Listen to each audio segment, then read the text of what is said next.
नमः स्वाहा तत्सवितुर्वरेण्यं भर्गो देवस्य धीमहि धियो यो नः प्रचोदयात्। सुख आणिक दुःख यांना सांधते आहे,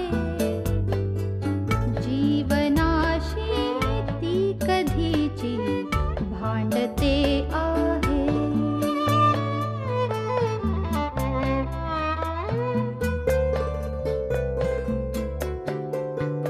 दोन डोळ्यांनी मुक्याने बोलताना ती वेगळे काहीतरी बघ सांगते आहे।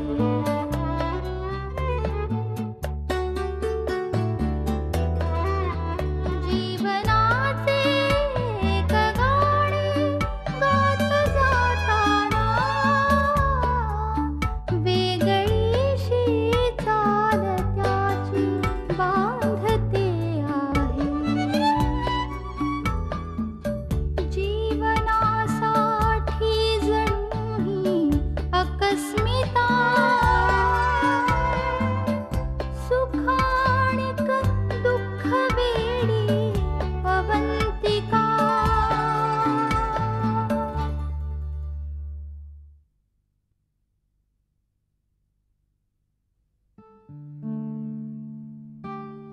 दोघांचं काय होणार आहे देवाला माहिती।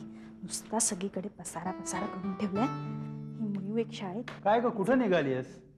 कपडे बघा किती दमट झालेत, वाळत टाकते। मैथिली, तू काय इथं काम करायला आलीस का? नाही, आले म्हणून काम करते। राहू दे ना ते बाजूला। अहो, दोन तर कपडे आहेत आणि मयूचा संध्याकाळी क्लास नाहीये ना? माहित नाही मला। म्हणजे काय, आता क्लास आहे की नाही ते पण माहिती नाही? अगं, तिचं टाइम टेबल काहीतरी बदललंय हल्ली। आम्ही काय आणि क्लासवर नाही गप्पा मारत तिच्या का? पण तिला संध्याकाळी शूज आणायला जायचं। हल्ली आणले ना आपण? त्या हल्लीला 6 महिने झाले। मग 6च महिने ना? वाढतं वय तिचं, पटपट पाय वाढतो। जाऊया ना आपण संध्याकाळी? का आज तुला घरी नाही जायचं तुझ्या? खरं तर नाही जायचंय, पण मग माय डिअर मैथिली, माझ्या बरोबर बस ना थोडा वेळ। हो, ती मयू येईल आता। बर ओके, मग माझ्या समोर बस नुसती। कपडे वाळत घालून येऊ?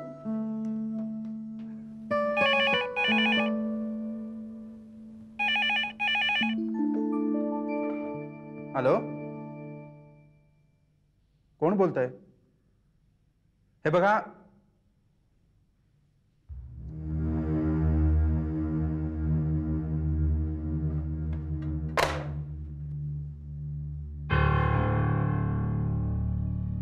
शेखर, कुणाचा फोन होता? सांगा ना शेखर. अगं काय नाही, बँकेतून फोन आला होता।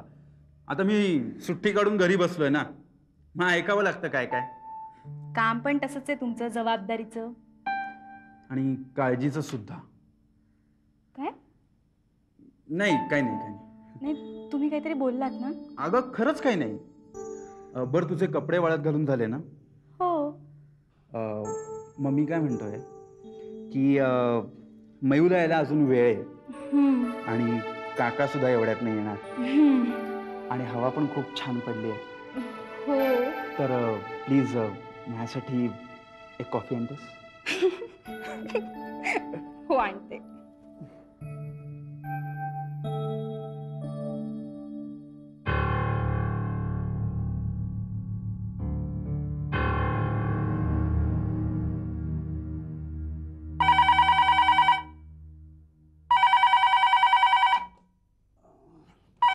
हॅलो.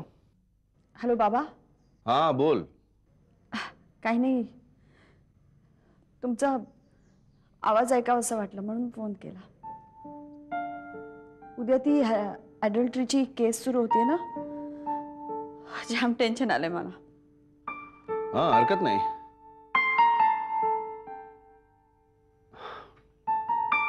मी समजू शकतो बेटा।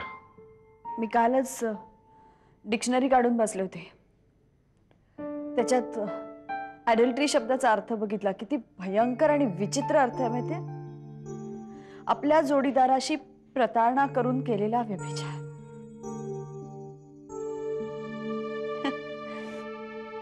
माझ्या नशिबात हे सगळं का आलंय काही समजत नाही. बाबा, मला उद्या कोर्टात काय होणार याचं जाम टेन्शन आलं.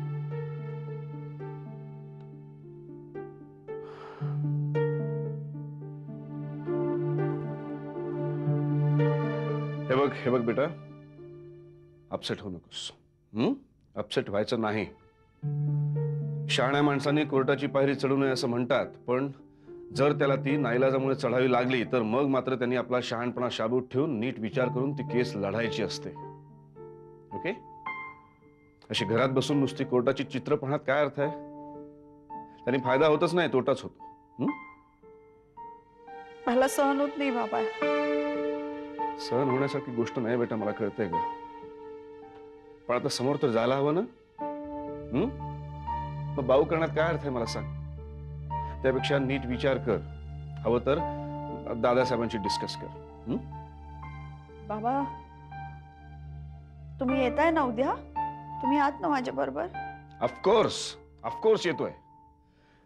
हे बघ, तुझ्यावर कोणीही कसलेही आरोप केले आणि ते दुर्दैवाने सिद्ध जरी झाले तरी हा तुझा बाप आणि तुझी आई सदैव तुझ्या पाठीशी आहोत, तुझ्या सोबत आहोत. ठेवते.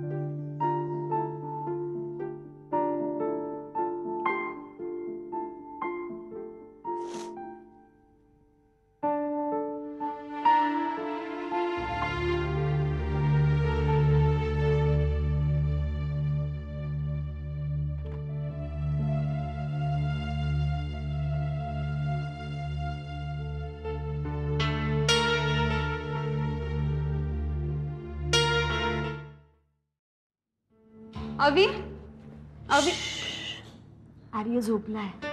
दार का उघडं होतं? अगं, बेलचा आवाज झाला की ताबडतोब उठून बसतो, म्हणून मुद्दाम उघडं ठेवलं होतं. बंद करून आले, चालेल ना? निखिल येतोय? बोलला नाहीये तसं. कोर्टात डायरेक्ट येईल बहुतेक. अवी, हे लोक निखिलचं नाव कुठे गोवणार नाहीत ना या प्रकारात? मला पण तीच भीती वाटते. ते काहीही करू शकतात. कर नाही त्याला डर कशाला वगैरे सगळ्या म्हणी खोटे आहेत असं मला वाटायला लागले. तू नको ना त्रास करून घेऊस. तुझी काही चुकी नाहीये, सगळी चूक त्यांचीच आहे, माहितीये ना तुला. पण ते सिद्ध व्हायला पाहिजे ना, ते सुद्धा कोर्टात. आपलं म्हणणं तावातावानी कितीही मांडलं तरी ऐकून घेणारा कोणीतरी तिसरा आहे, ज्याला आपल्या आयुष्याशी काहीही संबंध नाही.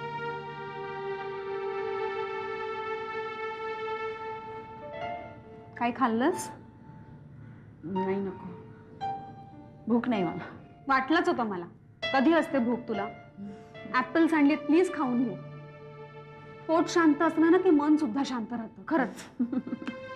अगदी आईचं लॉजिक. हा, म्हणजे खरं आहे ना. मी बरोबर नेते. हॅलो, हा निखिल, आशू बोलते. आर्यला बघायला आले थे. हो आहे देव. एक मिनिट. निखिल, हा बोल. नाही, आता निघतेच 1-5-10 मिनिटात. आईबाबा बहुतेक डायरेक्टच येतील कोर्टात. ओके, हो, बाय. येतोय? हो, चल निघतेच आता मी. थांब, बरं आठवलं, मी देवीचा अंगारा घेऊन आले. विसरलेच होते मी. All the best.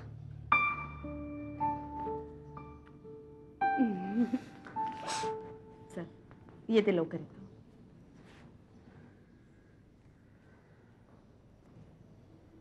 स्वाती, काल अविनाशचा नूर पाहून मी चकितच झाले. अगं सानिका, पण मी अविनाशशी सहमत आहे.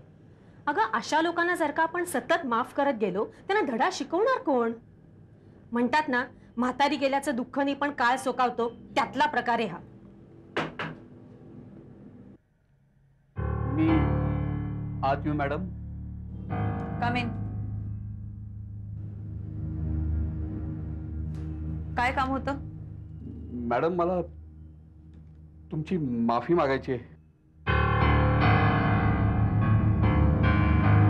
माफी? नाही म्हणजे मी जे वागलो त्याच्याबद्दल.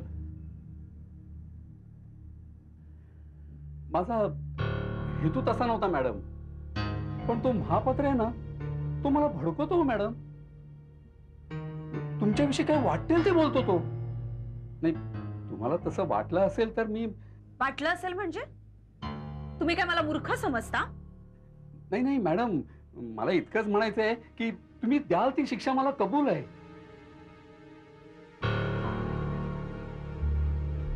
एक मिनिट, एक्सक्यूज मी. प्लीज.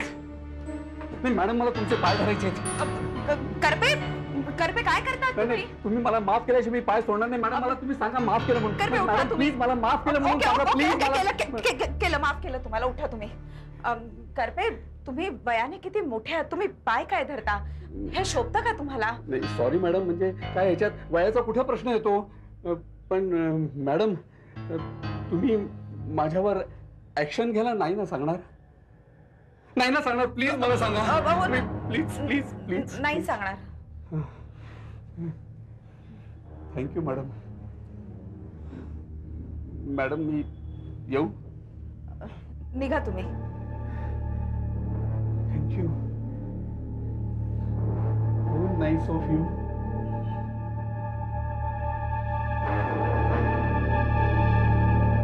कशाला माफ केलं सगळं त्याला? अगं मग काय करणार? सरळ येऊन पाय धरले त्या माणसाने. तू एक नंबरचा नालायक माणूस आहे. सगळी नाटकं करत होता सानिका तोही. स्वाती, मला ना हे सगळं प्रकरण मिटवून टाकायचंय. मला ना खरंच कंटाळा आलाय ह्या सगळ्याचा. आणि मनस्ताप जास्त आणि काम कमी होतंय. आणि जर का करपेना खरंच पश्चाताप झाला असेल, तो माणूस सुधारत असेल तर चांगलंच आहे ना. सुधारणा असला तर ठीक आहे सानिका, पण एनिवे, हे बघ, तुझी फाईल झाली आहे, हे घेऊन जातो.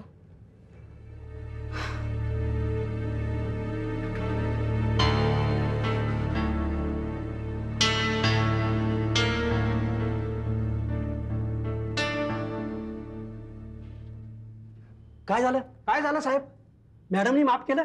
हो तर तरी मी त्यांना म्हणलं बरं का की महापात्रे म्हणत होता की मॅडम तशा नाहीत म्हणून. तरी सुद्धा त्या मला पुन्हा पुन्हा सांगत होत्या, काही सांगू नका, तो एक नंबरचा पाजी मनुष्य आहे. काय माझ्याबद्दल ते अशा बोलल्या? काय चुकीचं बोलल्या?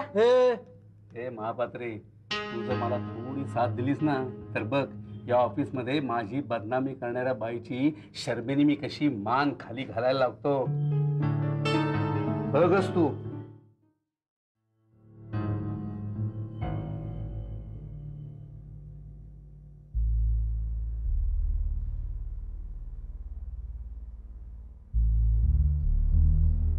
अवंतिका जागीरदार,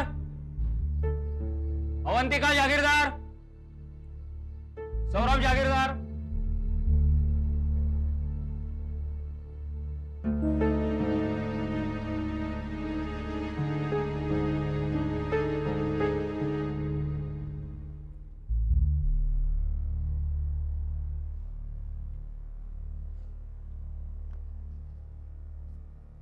अवंतिका जागीरदार,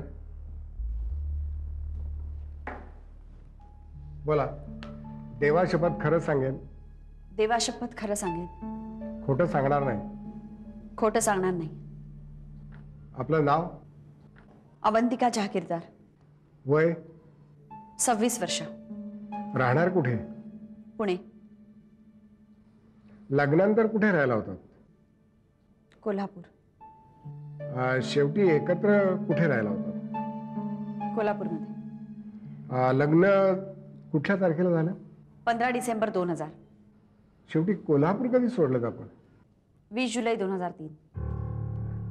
आणि नंतर काय झालं? माझ्या बहिणीच्या मुलीची तब्येत ठीक नव्हती म्हणून मी पुण्याला गेले होते. तिथेच मला डिवोर्सची लीगल नोटीस मिळाली. मिसेस जागीरदार, तुमची केस तुम्ही स्वतःच चालवणार आहात की? माझी केस मी स्वतः चालवणार. वादीचा वकील? मिसेस जागीरदार, तुमचे अनेक पुरुषांशी अनैतिक संबंध होते असा आरोप आहे तुमच्यावर.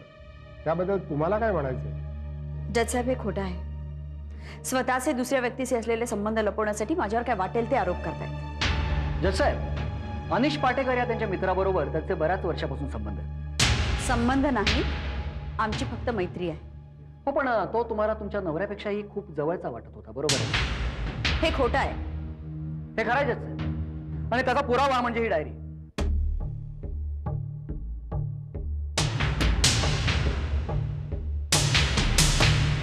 जसं या डायरीमध्ये जिथे जिथे मी मार्क केलेलं आहे त्या प्रत्येक ठिकाणी अवंतिकांनी अनिश पाटेकर आणि सौरभ जहागीरदार यांची तुलना केली. आणि अनिश पाटेकर हा सौरभ जहागीरदार म्हणजे आपल्या नवऱ्यापेक्षाही आपल्याला जवळचा वाटतो असा त्याच्यामध्ये उल्लेख आहे.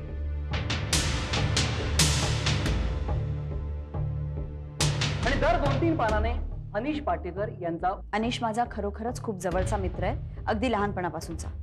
आणि या डायरीत फक्त अनिशच नाही तर माझ्या अनेक जवळच्या माणसांचे उल्लेख आहेत. ज्यांना संबंध आणि मैत्री यातला फरक कळतो त्यांनाच ते कळेल. जसं आहे, अनिश पाटेकर आणि त्यांची मैत्री किती जवळची होती याचा आणखी एक पुरावा माझ्याजवळ आहे. हा तरी खरं आहे.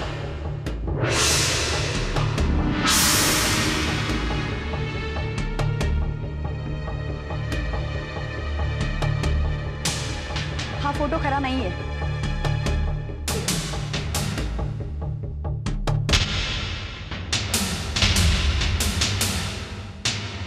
जज साहेब, कुणी दुसऱ्यांना पुरावा मिळावा म्हणून असा फोटो मुद्दाम काढून घेईल का? हा फोटो खोटा आहे जज साहेब, किंवा हा मुद्दाम काढवून घेतलेला आहे. बघा जज साहेब, मुद्दाम काढलेले असोत किंवा सांगून काढलेले फोटो असोत, या फोटोमध्ये अवंतिका ज्या अवस्थेमध्ये परपुरुषाबरोबर आहे त्या अवस्थेमध्ये सुसंस्कृत किंवा नीतिमान स्त्री राहणे शक्य असते. संस्कार आणि नीती कशाला म्हणतात हे मला नाही, तुमच्या आशिलाला सांगा. बाई, या ग्रस्तांची तुमची कितपत मैत्री होती? म्हणजे लग्नाआधी तुम्ही किती वेळा भेटत होता?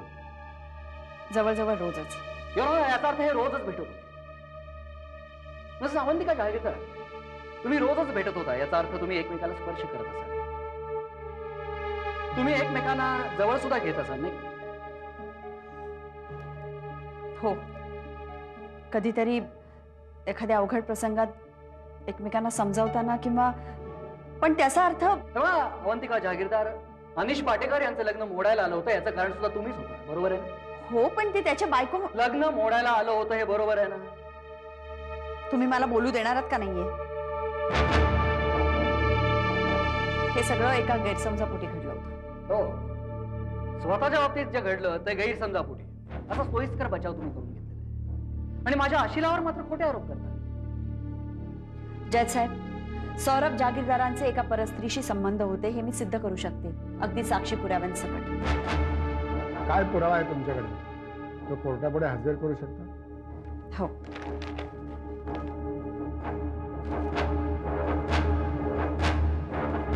जज साहेब, या पाकिटामध्ये काही पत्र आहेत, काही ग्रीटिंग्स आहेत. जेव्हा सौरभ परदेशात शिकायला होते तेव्हा त्यांनी त्या मुलीला पाठवलेली पत्र आहेत. जज साहेब, ही पत्र लग्नाआधीची आहेत. ही लग्नपत्रिका सुद्धा लग्नाआधीचीच आहे. आणि लग्नाआधी सदर मुलीवर आमच्या आशिलाचे प्रेम संबंध होते हे आमचे आशिल नाकारतच नाही. आणि लग्नापूर्वी असलेला प्रेम हे व्यभिचार नाही. फक्त लग्नाआधी नाही तर लग्नानंतरही त्यांचे संबंध होते, शरीर संबंध होते हे सिद्ध करणारी आणखी एक गोष्ट माझ्याकडे आहे.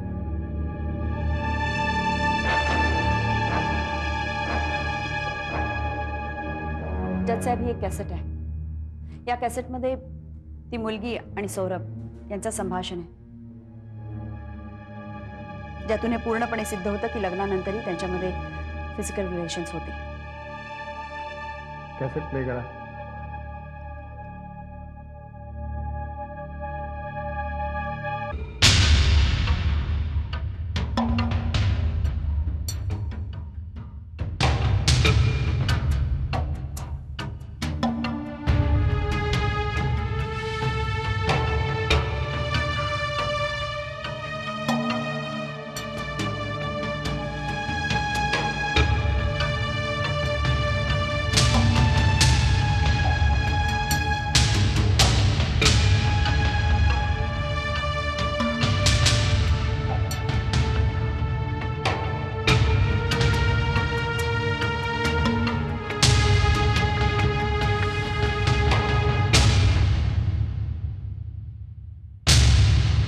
जज साहेब, हा माझा आवाज नाहीये. ती माझ्या आवाजाची नक्कल आहे. हो जज साहेब. आणि आवाजाची हुबेहूब नक्कल करणारे अलीकडे गल्लोगल्ली भेटतात. त्यामुळे ही अशी कॅसेट तयार करणं अगदी सहज शक्य आहे. हे पहा, हा आवाज तुमच्या आशेलाचा आहे की नाही हे ओळखण्यासाठी स्वरतज्ञांचा सल्ला घेता येईल आपल्याला. पण जज साहेब, जज साहेब, यांच्या घरी काम करणाऱ्या रुक्मिणीबाई किंवा त्यांच्या ऑफिसमधले कलिग्स, त्यांच्या ऑफिसातला एक ऑफिसर आहे नील किंवा त्या मुलीचा काका, या सगळ्यांची साक्ष इथे घेता येईल.